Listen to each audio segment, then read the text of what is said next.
Nuestra invitada de hoy nació en 1973 en la Ciudad de México. Estudió durante 2 años en el Núcleo de Estudios Teatrales para después continuar su preparación académica en la Casa del Teatro 4 años más. Ha participado en más de 25 obras teatrales como Desdémona, la historia de un pañuelo, dirigida por Benjamín Kahn.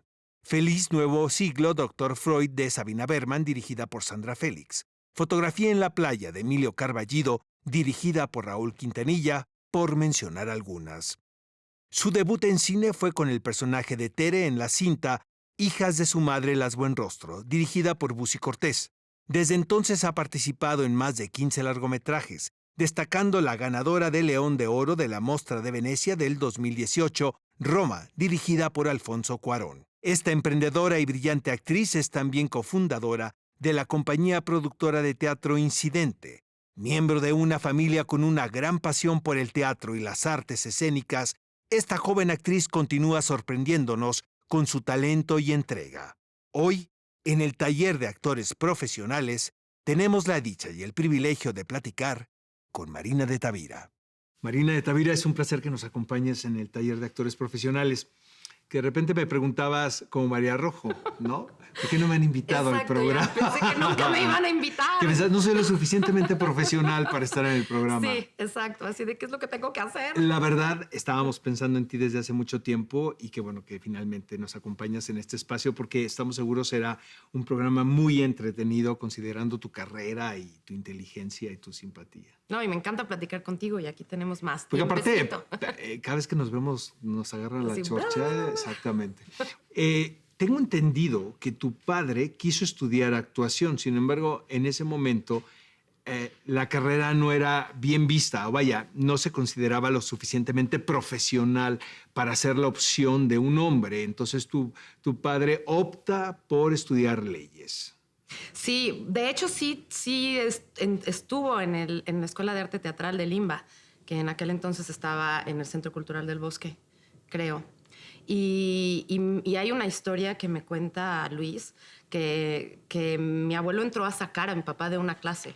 No sé si era con Sequizano o eso ya es invento mío, pero sé que sí tomó clases con Sequizano. Qué maravilla, una clase con Sequizano. Y que mi abuelo entró y lo sacó del salón.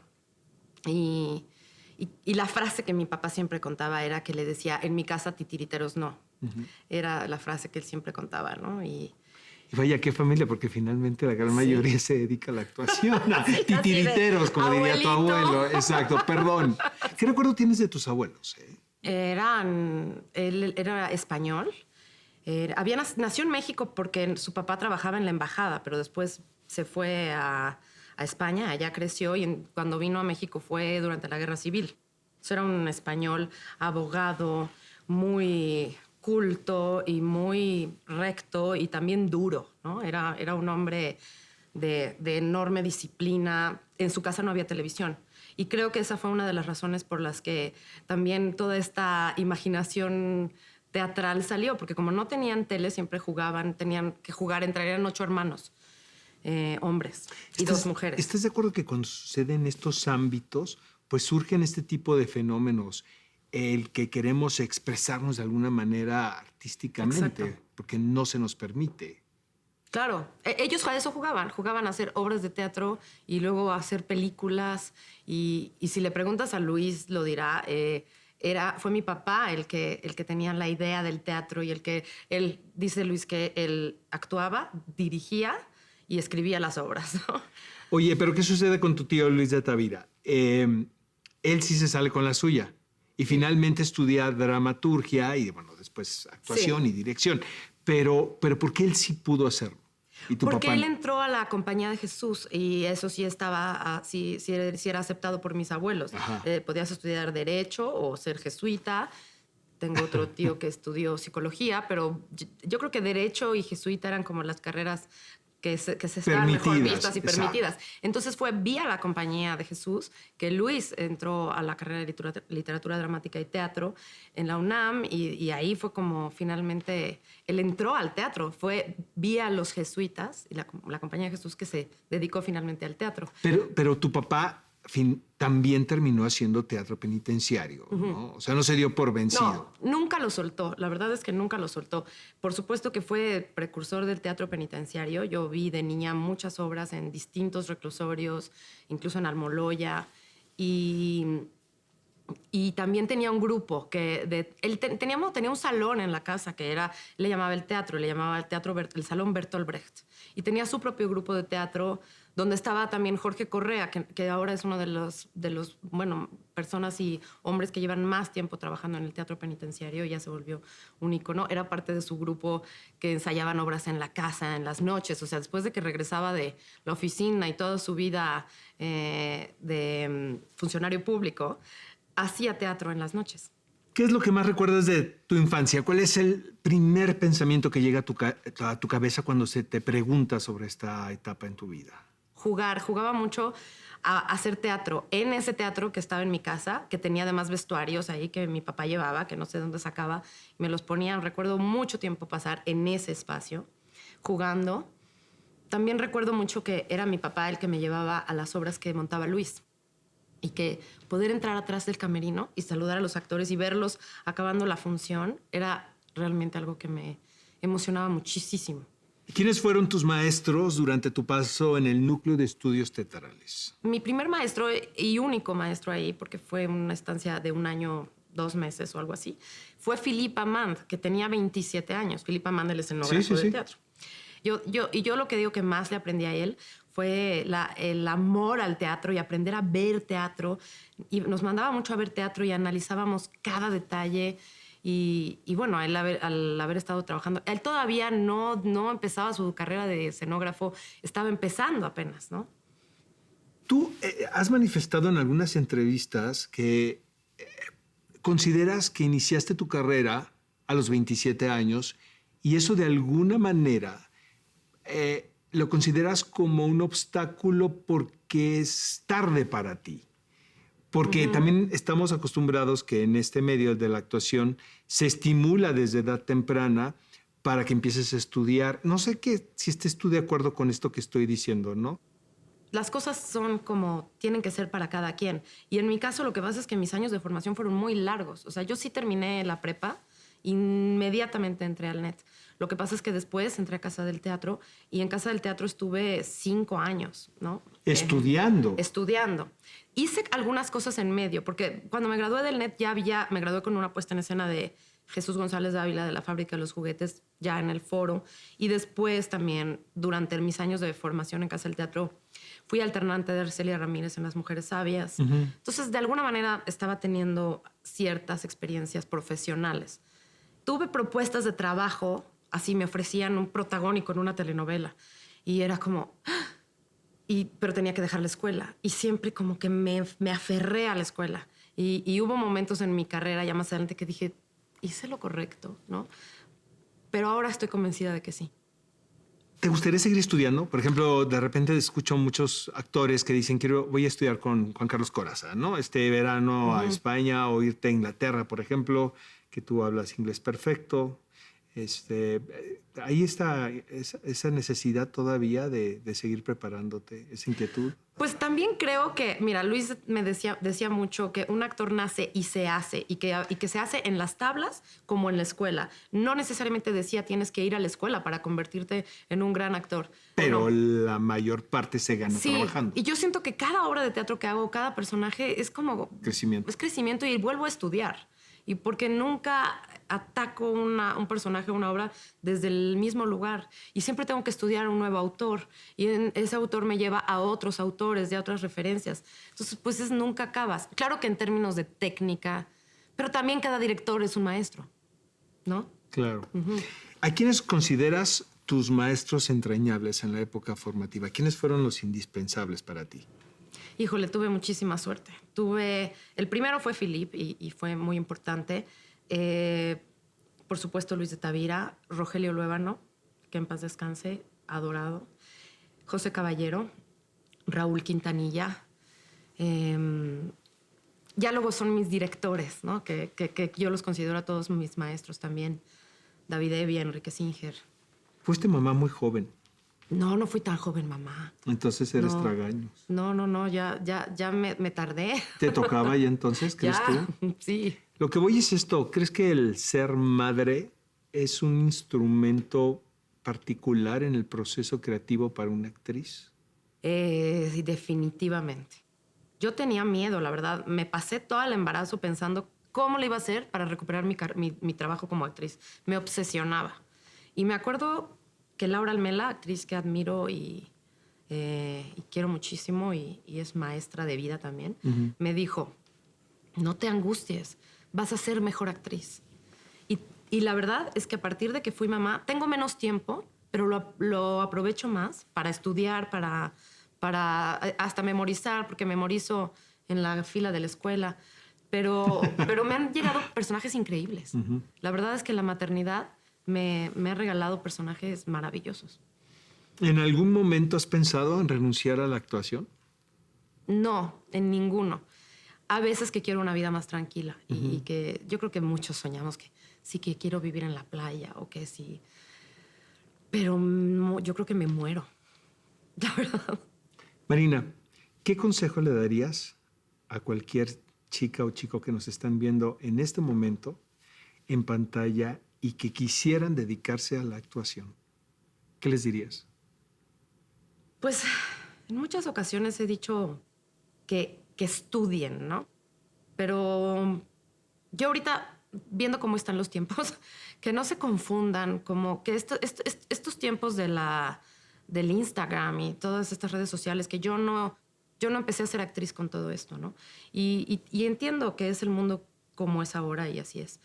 Pero que no se confundan como que realmente ser actor no tiene nada que ver con tener miles de seguidores o con ser una figura pública. Es otra cosa. Y sí requiere estudio, tal vez no en la escuela, pero sí cuando estás trabajando un personaje. Y que son cosas distintas, ¿no? Amigos, no se vayan. Ella es Marina de Tavira y es nuestra invitada en el taller de actores profesionales.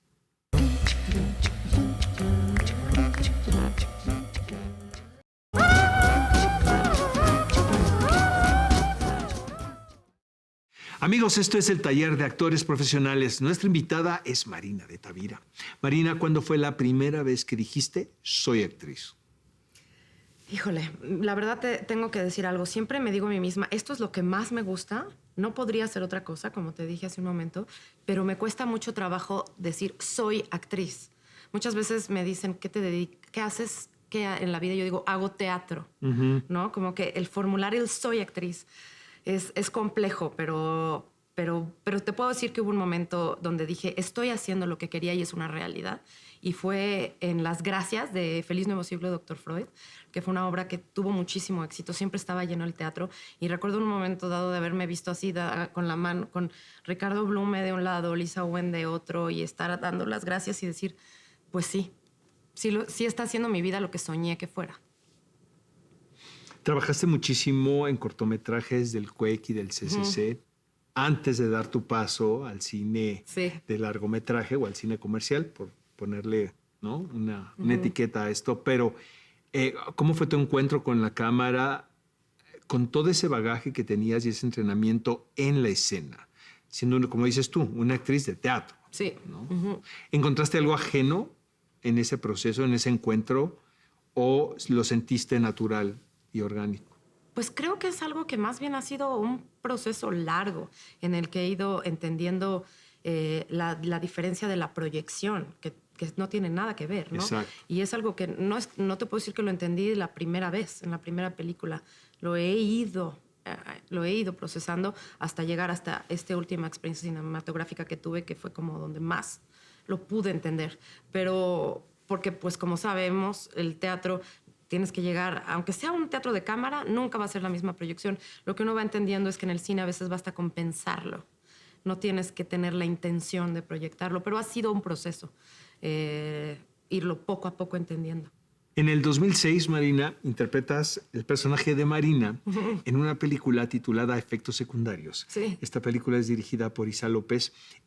Nace de un boom que hubo de películas para jóvenes, hechas por jóvenes. en donde se trataba de rescatar al público mexicano que habíamos perdido durante muchísimos años, ¿sabes? Y llega esta película con una frescura muy particular, un elenco también de propuestas. Tengo entendido, y tú dime si esto no es verdad o si es verdad, que aquí estaba una casa productora involucrada, Sí. importante, y de repente había dudas de que tú interpretaras este personaje porque no eras una actriz conocida para el público. Sin embargo, Isa Peleó. hizo su trabajo y consiguió que tú interpretaras Sí. este personaje. Sí, la anécdota es padrísima porque Isa y yo nos reímos mucho de esto, porque para ella fue una pelea fuerte, ¿no? Ella tenía dos actrices, ¿no? Una tenía una proyección más grande y reconocimiento, y la otra era yo, que era básicamente había hecho la película de Busy y teatro. Y ella iba diciendo, es que esta me va a dar esto y esta esto. Y finalmente dijo, voy a pelear por Marina. Fue una pelea, creo que fuerte, como me dice Isa.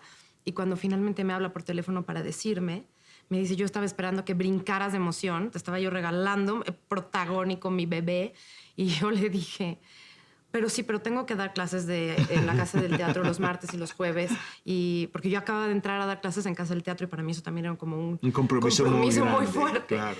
Y siempre nos reímos mucho de eso y fue increíble. La verdad, creé una relación con Isa que dura hasta ahora y nos divertimos muchísimo. Yo entré como, siempre ella se ríe de eso porque dice, entraste como muy escéptica y muy intelectual y acabamos las dos llorando juntas en el set y realmente muy involucradas en el proceso.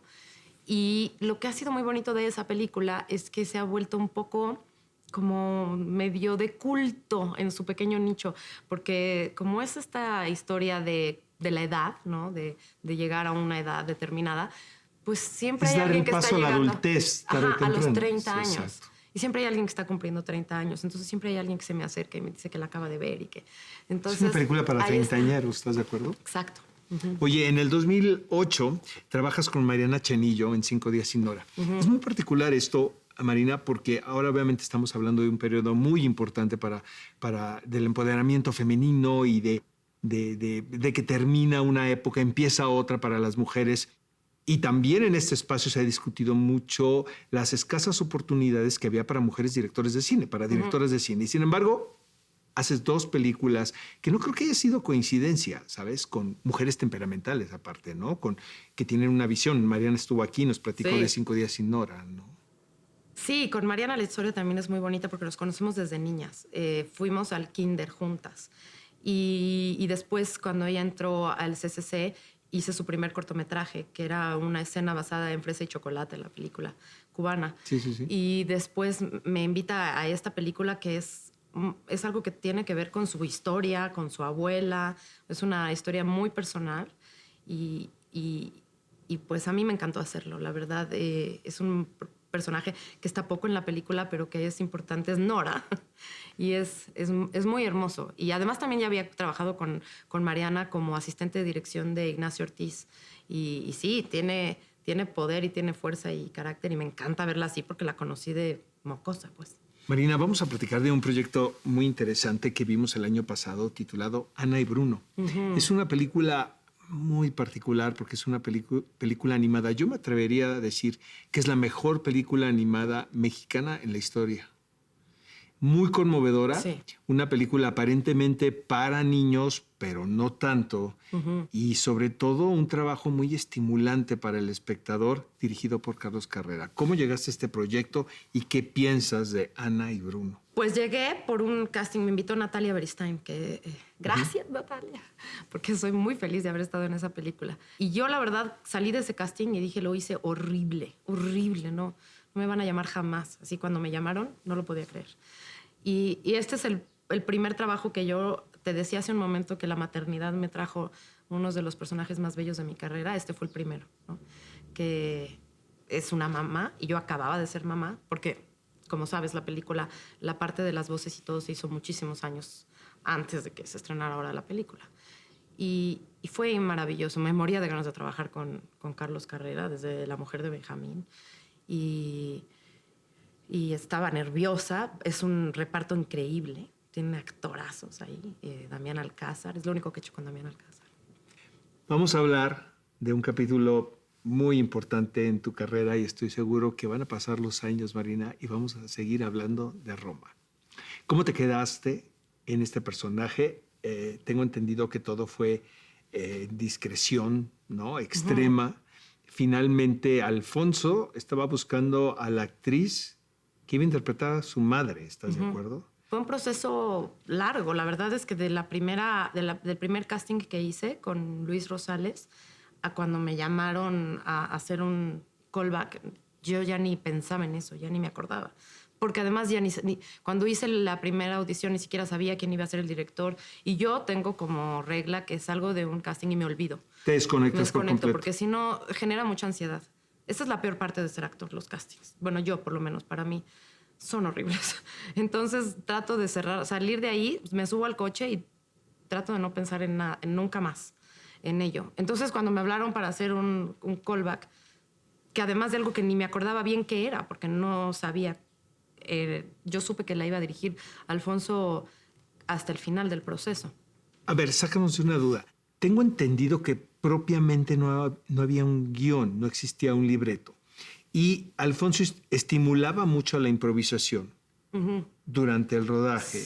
Cosa que a lo mejor, o sea, conociéndote y sabiendo cómo te preparas como actriz, puede ser un poco extraño, ¿no? Puede tardarse un tiempo en entender la metodología de Alfonso en esa película en particular, ¿no? Pues fue como al principio, digamos que los primeros días de llamado justamente fueron difíciles por eso, porque estábamos como ajustando las tuercas. A mí el hecho de que porque sí tenía el guión, pero no nos lo dio completo, o más bien nos lo iba dando de maneras muy particulares a cada quien, además. Eso no me preocupaba, porque yo en la formación teatral tuve todo tipo de experimentos y ejercicios escénicos con todo tipo de elementos o no elementos. Ajá, para con los que jugar la ficción. Entonces, eso, y tampoco necesitaba saber qué es lo que iba a hacer. Vamos, yo confiaba que iba a ser algo bello. Sí. Y lo que fue difícil es justo esto que tú mencionas, porque no es exactamente improvisación. Es una cosa como en medio, porque tenía ciertos elementos de la escena y ciertos diálogos que yo tenía que decir, pero no sabía muchas veces lo que el otro personaje iba a responder o finalmente respondía algo distinto de lo que me habían entregado en el momento de estudiar la escena. Entonces, más bien eso era la agilidad de en el momento adecuar y resolver, para lo cual tienes que tener muy bien encarnado al personaje para que el personaje pueda resolver y no el actor se ponga nervioso porque esto ya se salió de lo que tenía contemplado. ¿Sí me explicó? Sí. ¿Qué sensación fue llegar al set y ver reconstruida la Ciudad de México en otra época? Yo fui niña a finales de los 70s y principios de los 80s, entonces fue un viaje muy... O sea, esa película, además del trabajo actoral, a mí me implicó todo un viaje y un proceso sobre mi propia infancia y sobre mi mamá y lo que ella vivió en los 70s, en 80s, ¿no? Finales de los 70s, principios de los 80s, como mujer que también vivió un divorcio. Y para mí fue un constante viaje al pasado. Yo empecé a hacer el trabajo que hizo Alfonso Seguro antes de empezar la película y que tuvo que hacer con Eugenio Caballero seguramente. Pero solito me empezaron a venir imágenes de mi casa, de cómo era el cajón, cómo era el picaporte de la puerta. Así me asaltaban los recuerdos. Que eso pasó con todos nosotros, ¿estás de acuerdo? Yo creo que sí. Ese trabajo de detallado inmediatamente estimula a la memoria y a la nostalgia. Totalmente. A mí me gusta mucho el libro de Esculpir en el tiempo de Tarkovsky. Y en su primer capítulo habla de que él hace cine para que alguien, una persona, aunque sea nada más una en el público, diga, esa es mi vida. ¿Cómo supo usted, señor director, Exacto, que esa era mi vida? ¿No? Y yo creo que eso es lo que pasa con esta película. Que aunque sea tan particular, es la infancia de Alfonso, algo pasa y lo he sentido, y porque me pasa a mí, lo he visto, que conecta con eso, que es que todos vivimos, todos en algún momento dado vivimos como la pérdida del paraíso y la inocencia de la infancia. A todos algo se nos rompió en algún momento. Y creo que de eso va. ¿Volverías a trabajar con Alfonso Cuarón? No, bueno, claro que sí. Por supuesto, no sé si él volvería a trabajar conmigo, pero yo con él sí. Amigos, no se vayan. Después de esta breve pausa, vamos a continuar platicando con Marina de Tavira, nuestra invitada en el taller de actores profesionales.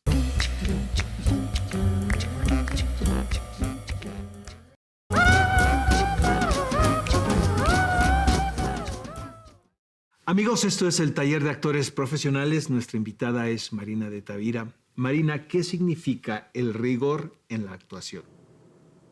Pues mucho, mucho. No todo, pero mucho. Mi maestro Luis de Tavira, que siempre lo cito porque no puedo, ¿no? Siempre decía, hay que ser no rígido, sino riguroso. Exacto, ¿no? son dos cosas distintas. Son dos cosas distintas, ¿no? Entonces, yo pienso que el rigor se puede entender de muchas maneras. Desde el momento en el que estás creando un personaje que tiene que ver con la disciplina, que tiene que ver con la disciplina de siempre ir a los ensayos, que tiene que ver con la disciplina de memorizar de hacer tu tarea, pues todo lo que un actor tiene que hacer.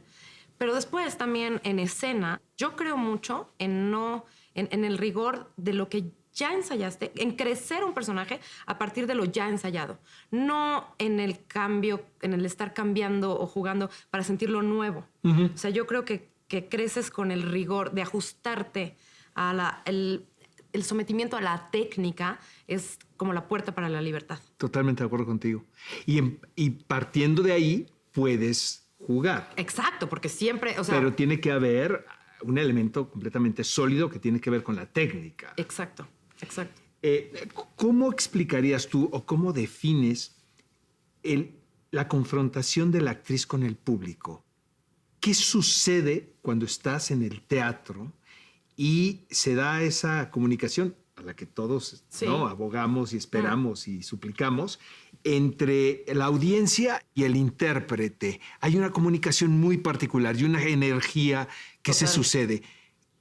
¿Cómo definirías este efecto? Ok. Perdón si vuelvo a citar a mi maestro. Venga. Pero él habla del el cerebro del actor como un laberinto bifrontal. Y yo lo entiendo, no lo cito nada más porque lo dice, sino porque lo he vivido en carne propia. Estamos todo el tiempo, son dos formas de pensar que están todo el tiempo jugando. Es el personaje que está en situación total y el otro cerebro, que es el que está totalmente consciente de todos los estímulos y que además los recibe y que además piensa y sabe quién está sentado ahí o la risa de quién o quién ya no se rieron aquí. Y todo el tiempo tenemos que estar negociando esos dos cerebros. Es una negociación todo el tiempo, ¿verdad? Sí, y claro que lo que quieres es que gane el de la ficción, pero nunca van a dejar de hablarse uno al otro. Y pues sí, al final es una guerra entre los dos.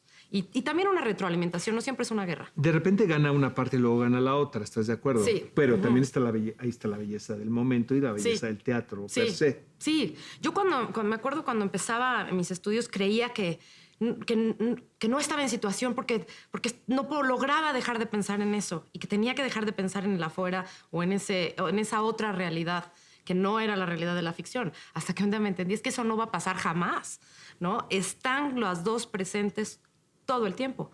Y después puedes jugar y retroalimentarte, que eso ya tiene que ver con ir sintiendo al público y todas estas cosas. Alguna vez escuché a Raúl Quintanilla que decía al maestro, decía, yo quiero actores inteligentes en escena. Yo quiero actores cerebrales. Sin embargo, y tú vas a estar de acuerdo conmigo, aquí hay otros directores que prefieren los actores intuitivos, instintivos, ¿no? ¿Qué piensas de esto? No sé bien qué pensar porque, bueno, he trabajado con actores extraordinarios y todos tienen inteligencias de distintos tipos, ¿no?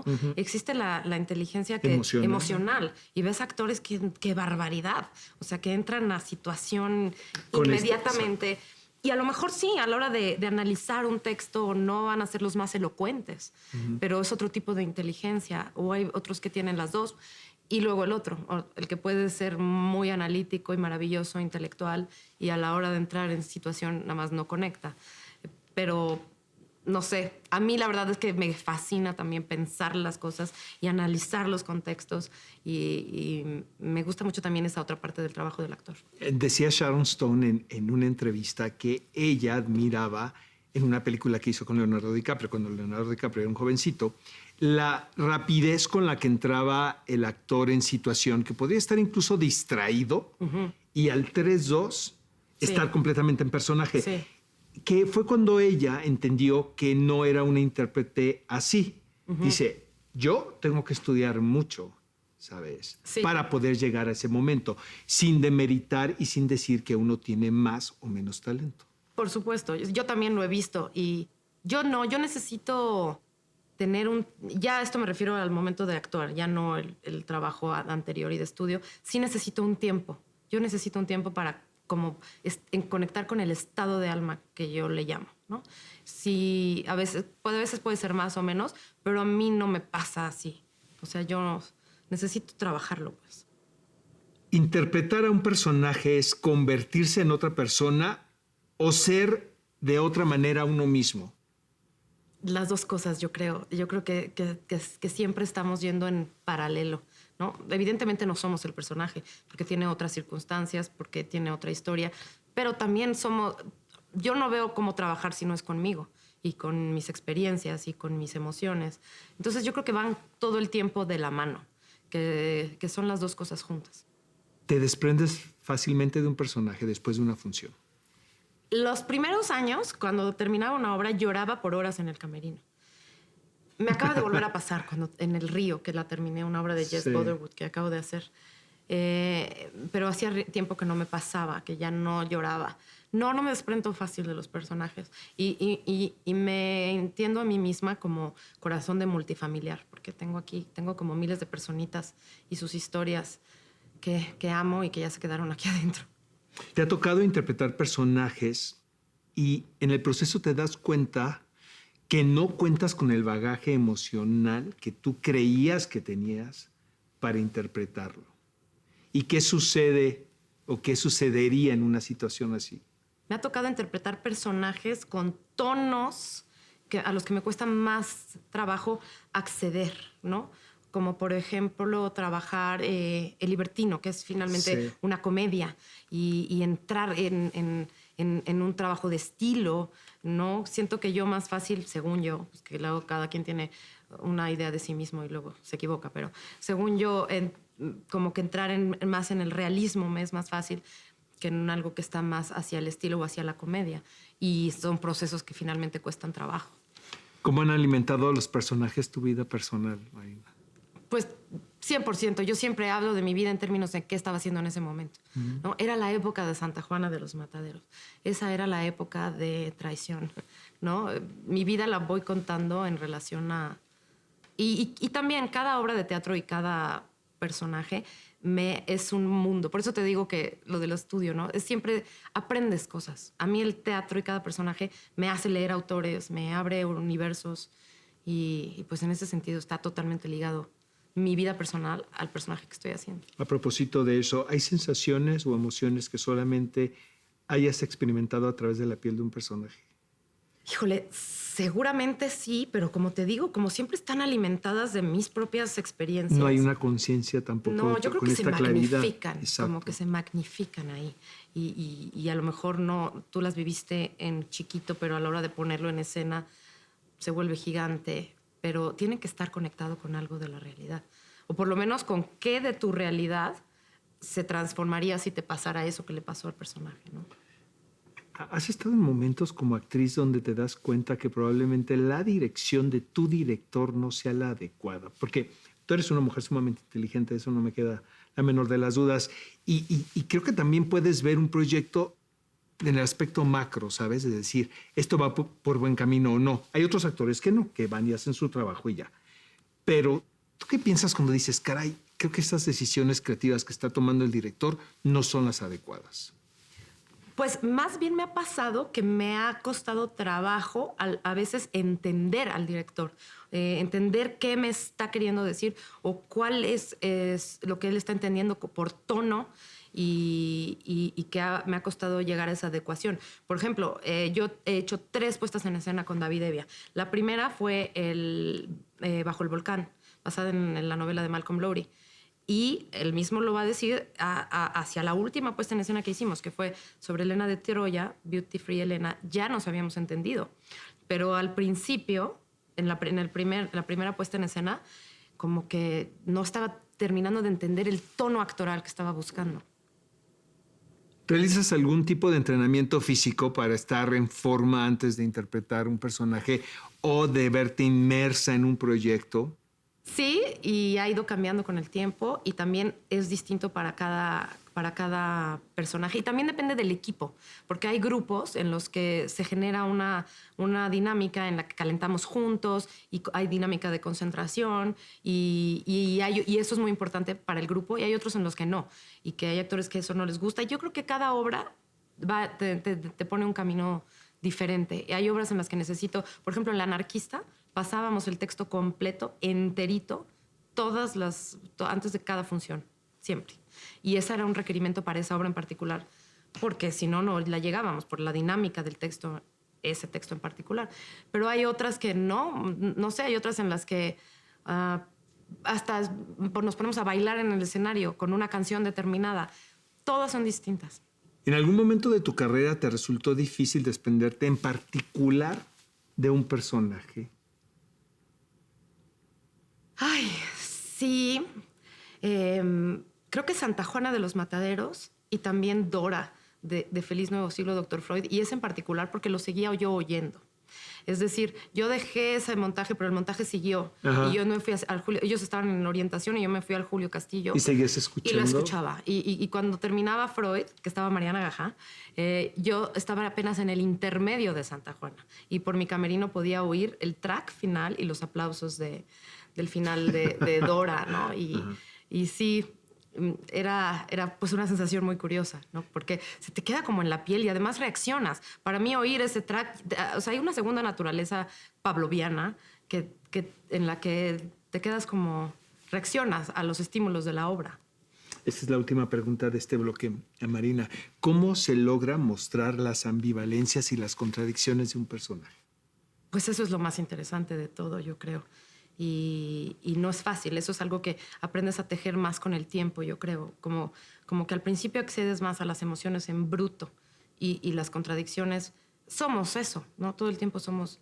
Pues ese fue un trabajo que hicimos mucho con Alfonso, justo para Roma, que tenía que ver con las contradicciones de la maternidad, no nada más ver las cosas de un solo lugar. Y yo creo que eso es lo que hacen los personajes más interesantes. No son solo una cosa, ni siempre van a funcionar de una misma manera. Y también ese es el trabajo, bueno, es lo que dice Pinter, ¿no? La ambigüedad es lo que construye el drama. Amigos, ella es Marina de Tavira, nuestra invitada en el taller de actores profesionales. Sigan con nosotros.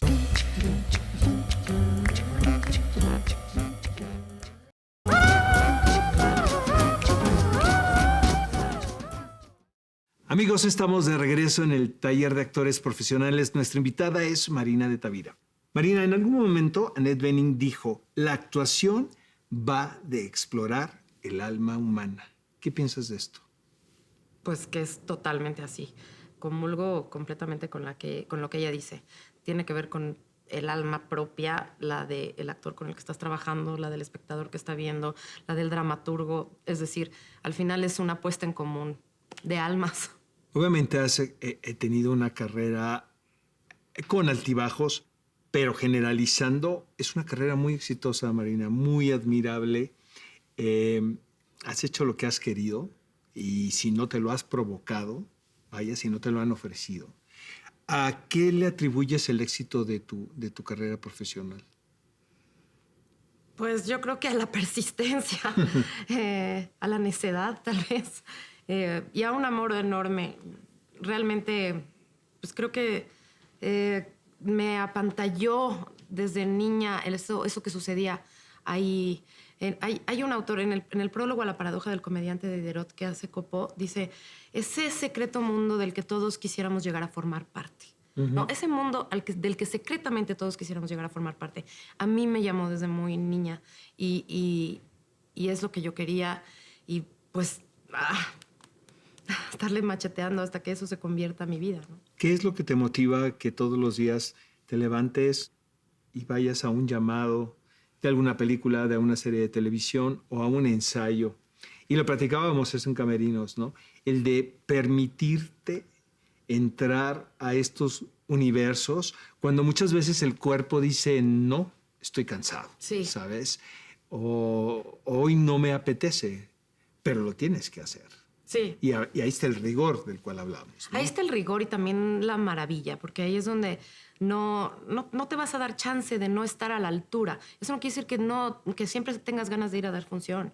Miles de veces no quieres ir. Y eso no quiere decir tampoco que no ames el teatro. Es porque hay una resistencia natural, pero a que tienes que hacer un gran esfuerzo emocional para entrar. Pero al final, lo que sucede en el teatro es que el dolor del personaje es curativo para el actor. Bueno, hay algunos actores que dicen que no, que sí les duele y que sí les conflictúa mucho. Yo encuentro el dolor del personaje como liberador para el actor. Stanislavski es el que decía que si esto no te convertía en mejor persona, no tenía sentido.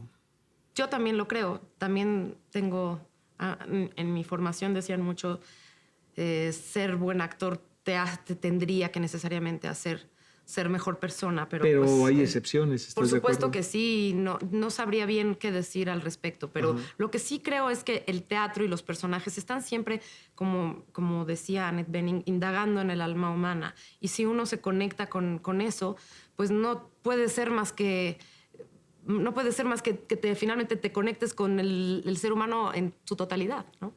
Está ligada la profesión de la actuación con la responsabilidad social. Para mí sí, para mí definitivamente. Yo siempre, y cuando fui maestra lo decía, el actor es alguien que habla en voz alta, por lo tanto tiene que ser responsable de aquello que dice, ¿no? Y sí, para mí ese es un 100% sí.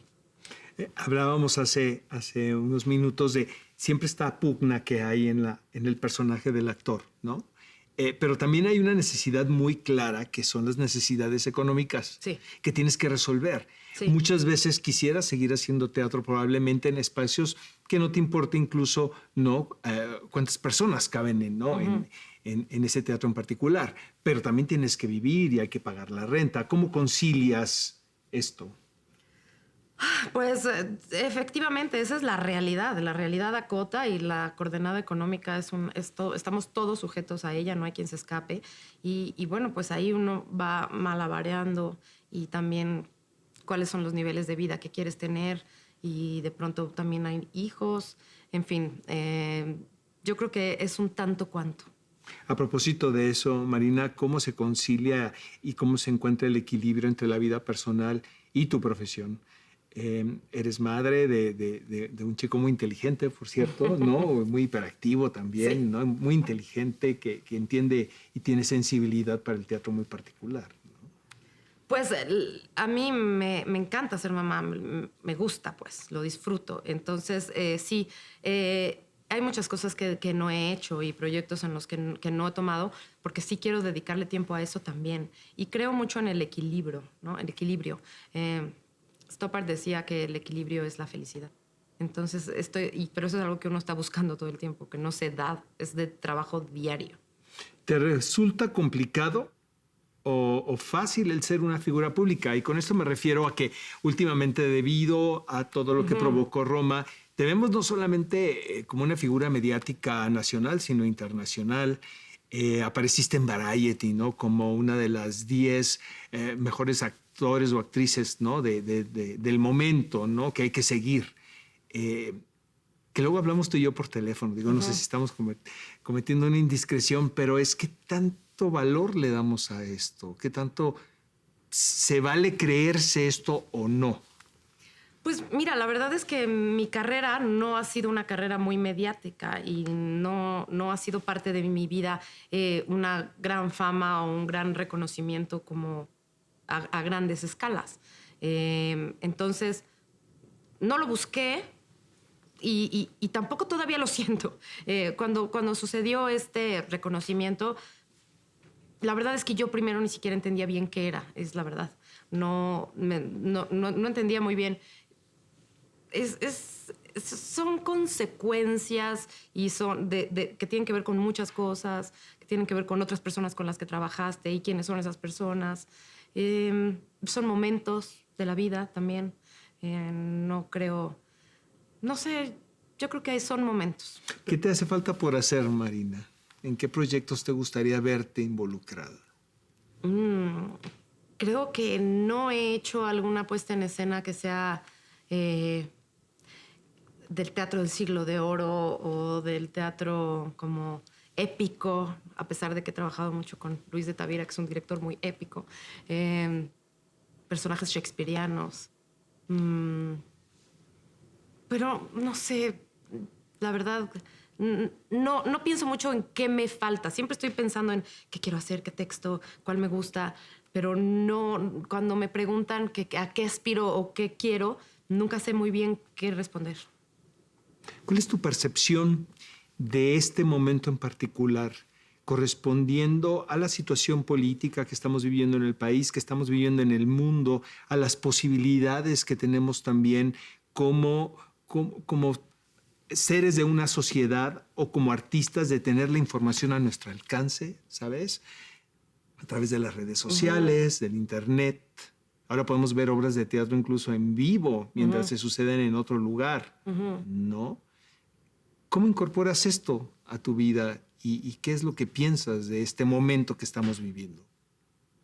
A mí en lo personal me provoca mucha angustia tanta comunicación, ¿no? Te digo, como decía antes, no crecí con eso. Entonces, a mí me ha costado mucho trabajo adaptarme al mundo de las redes sociales y la comunicación a primera mano. En principio me genera mucha angustia. También puedo entender la maravilla y todas las cosas increíbles que puedes hacer como sociedad con una herramienta como esa. Pero también percibo que hemos perdido muchas veces la capacidad de estar en el presente, con la persona que tenemos enfrente. Y eso me provoca mucha angustia. ¿Qué es lo más entrañable que te haya sucedido siendo actriz? ¿Algún momento en particular que recuerdes? Híjole. Cada vez que estoy en una puesta en escena o doy una función, todas las veces salgo y me siento sumamente afortunada. Pero lo mejor es cuando hablas con el público y cuando esto que decíamos de lo que decía Tarkovsky, cuando hablan de sí mismos y sientes que moviste esa fibra y que te conectaste, que lograste eso que se llama la experiencia estética entre el actor y el público, que es lo que sucede en medio de ambos. ¿Por qué seguimos contando historias, Marina? ¿Y por qué seguimos montando a Chekhov? ¿Por qué montamos a Pinter? ¿Por qué seguimos montando a Shakespeare? Pues por necios en primer lugar y en segundo porque no pueden parar de hablarnos. Yo creo que yo sí estoy convencida que mientras siga existiendo el teatro, todavía tenemos esperanzas como sociedad. Mientras nos sigamos reuniendo en un mundo como del que estamos hablando, todavía nos apelemos a la presencia viva de un espectador con un actor y con un texto que los va a conectar de por medio, todavía tenemos esperanza que nos podemos comunicar como seres humanos. ¿Qué papel juega el arte en la vida de un país? Yo creo que sin arte una sociedad se muere. Esa es la necesidad espiritual. Existe la necesidad de comer, la necesidad de respirar, pero existe también la necesidad espiritual, sin la cual nos morimos. Yo creo que nos volveríamos autómatas. Al final yo creo que es el arte lo que humaniza a una sociedad. Fíjate que Claire Danes, esta actriz que conocemos, ¿no?, de televisión y de cine, interpretó Pigmalión y al final de la temporada dice que encontró en el teatro la mejor respuesta a su soledad. Qué bonito. Sí. A mí me llama la atención también, había un actor que decía que el lugar donde más seguro se sentía era en el escenario, a pesar de que sea un lugar tan expuesto. Y yo creo que es porque en ese lugar te comunicas con el otro, con el espectador. Como te digo, es una experiencia viva que pues yo sí creo que enaltece el espíritu. Yo te quiero agradecer este tiempo que estuviste con nosotros. Viste que este era el momento que teníamos que estar, en la temporada que teníamos que estar. Es un privilegio siempre platicar contigo y lo único que puedo desearte es que sigas haciendo teatro y verte feliz y plena, ¿no? Y la mujer tan increíble que eres hasta este momento. Muchas gracias, Marina de Tavira, por acompañarnos. Sabes que podría hablar contigo horas y seguiremos. Igualmente, bienvenida y esta siempre es tu casa. Gracias. Gracias.